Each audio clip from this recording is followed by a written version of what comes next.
Page 42, nous arrivons à la 8e lettre, la lettre Het.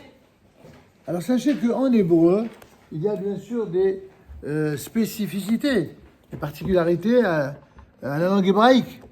Et parmi ces spécificités, sachez que nous avons ce qu'on pourrait appeler les 3 H, puisqu'on parle en français. Vous avez le H muet, c'est le Aleph, que vous avez déjà appris. C'est-à-dire que lui, il est toujours muet, et il se prononce en fonction de la voyelle qui l'accompagne. Vous avez le H expiré, c'est le He, c'est celui qu'on a appris, la 5e lettre. Et vous avez le H qu'on pourrait appeler le H oriental ou le H dur, ou le H guttural, c'est le Het. Répétez, Het. Alors, en hébreu moderne, il y en a beaucoup qui disent Het. Pourquoi ? Parce que il y a beaucoup de juifs originaires du monde ashkénaze qui n'avaient pas le Het dans les langues ashkénazes. Ils avaient, par exemple, l'allemand. Alors, pour l'allemand, il y a le Ch. Il n'y a pas le Het. Mais le problème, c'est qu'en hébreu, il y a déjà le Chaf. Le Chaf correspond au CH allemand. Quand vous dites la ville de Munich en allemand, c'est München. München, si vous l'écriviez en hébreu, c'est avec un Chaf. C'est pas avec un Het. Donc ceux qui prononcent le Het comme un Chaf, c'est soit parmi nos frères juifs originaires des pays ashkénazes qui avaient du mal à prononcer, donc ils se sont habitués à le prononcer ainsi, soit des gens qui, tout simplement, par paresse, n'ont pas voulu faire l'effort. Mais quelqu'un qui parle vraiment bien l'hébreu doit prononcer le Het différemment du Chaf. Je n'ai pas dit qu'il fallait exagérer, de le faire d'une manière excessive. Quand on a l'habitude, on prononce le Het normalement, avec douceur, mais c'est quand même différent du Chaf. Le Chaf, on verra ça beaucoup plus loin. En tout cas, rappelez-vous que le Het, c'est une vraie lettre gutturale. On le retrouve dans la langue hébraïque, on le retrouve dans la langue chaldéenne, l'araméen, et également l'arabe. Toutes les langues sémitiques, on entend le Het. D'accord ? Donc on y va à la page 43. Allez, on y va. Ha, He, Hi, Hu, Ha, He, Ho. Ne me devancez pas. Enfin, Ho, Ho, Hu. Nous sommes enfin à la 2e ligne de la page 43. On y va.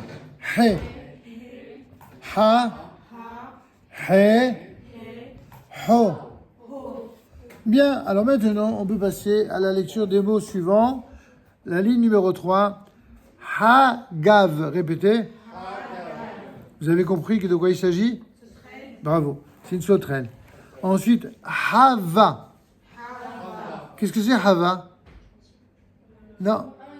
Bravo, c'est une ferme. Hava, c'est aussi le nom de la première femme biblique. Ève, c'est Hava. Mais là, en l'occurrence, c'est une ferme. Vous avez raison, en hébreu moderne. Hava, c'est une... Ensuite, Ha. Ha, c'est un peu difficile. C'est un anneau, une alliance, comme une alliance, ouais, comme un anneau. Ha, Vanezem. Ensuite, nous sommes à la 4e. Ouais, bon, c'est vrai que c'est pas un mot utilisé très souvent, mais en tout cas, dans la Torah, il est écrit. Nous avons la 4e ligne, le mot Hag. Ça, c'est un mot que vous connaissez tous. Comme quand on dit Hag Sameach, exactement, joyeuse fête. Hag, c'est la fête. Ensuite, nous avons le mot Ah. Ah, c'est un frère. Comme vous voyez, il y a 2 frères tout mignons que sur la photo. Ensuite, vous avez le chiffre 1 qui se dit Ehad. Ehad. Voilà. Ensuite, vous avez la ligne numéro 5. Oh, faites attention. Pour la prononciation de ce mot, je vous invite à une remarque qui est faite en page 108. Mais moi, je vais vous la dire, c'est pas la peine pour l'instant. C'est que il y a 3 lettres. Le Aleph, le He. Écoutez bien, le He qu'on a déjà vu, le Het qu'on vient de voir maintenant, et le Aïn qu'on verra plus loin. Ces 3 lettres dites gutturales, chaque fois que ces dernières se trouvent à la dernière position d'un mot, et que sous cette lettre, il y a la voyelle patah, c'est-à-dire ce A-là, alors c'est la règle dite du patah furtif. Il y a une inversion vocalique qui se produit, à savoir, on va prononcer la voyelle avant la lettre. Au lieu de dire oh ha, on dira oah. Vous comprenez? C'est tout. C'est une originalité propre à l'hébreu. Et oah, voilà, au lieu de dire. Voilà, en l'occurrence, c'est un hibou. D'accord? Oah, répétez. Ensuite, avaz. Oui, exactement. Et ensuite, c'est quoi ça? Pourquoi coco? C'est une noix. Ça, c'était une oie, et ça, c'était une noix. Je sais pas s'il a fait exprès ou il a voulu faire de l'humour, notre cher et charmant éditeur, mais en tout cas, là, c'est une oie à vase, et là, c'est une noix, une véritable noix classique. Et Goz, c'est aussi le nom d'une unité connue dans l'armée de Tsahal. Exactement. Alors, prenez à présent la page 44. Page 44, vous y êtes? Page 44. Allez. Ha, he, hi, hu, ha, ho, ho, hu. Deuxième ligne. He, ha, ho, he. Attention. Do, ah. Répétez. Encore. Do, ah. Ensuite, do, ah. Et enfin, o, ah. Ça marche? Vous avez compris l'application de la règle? On passe à la troisième ligne. Hag, had, hid, hed, hedva.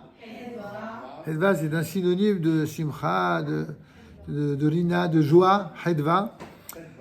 Hag, quatrième ligne. Dag, avaz, oah, Vehagav, Bahava, cinquième ligne, Abba, Vezoug, Hagegu, Hag, Bahava, sixième ligne, Abba, Ohev, Dag, Veegoz, Bahag, septième ligne, Dov, Vehava, Zoug, Ehad, Vehogeg, Bahava.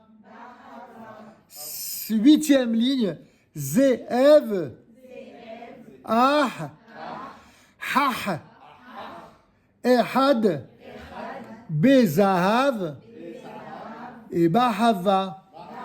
Voilà, comme pour les autres lettres précédentes, je vous invite et vous encourage à écrire chez vous les lignes. Commencez déjà à vous entraîner, même si on n'a pas encore les fameux cahiers pour faire l'écriture.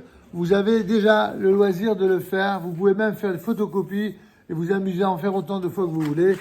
Franchement, si vous le faites depuis maintenant, ce sera plus facile à la rentrée.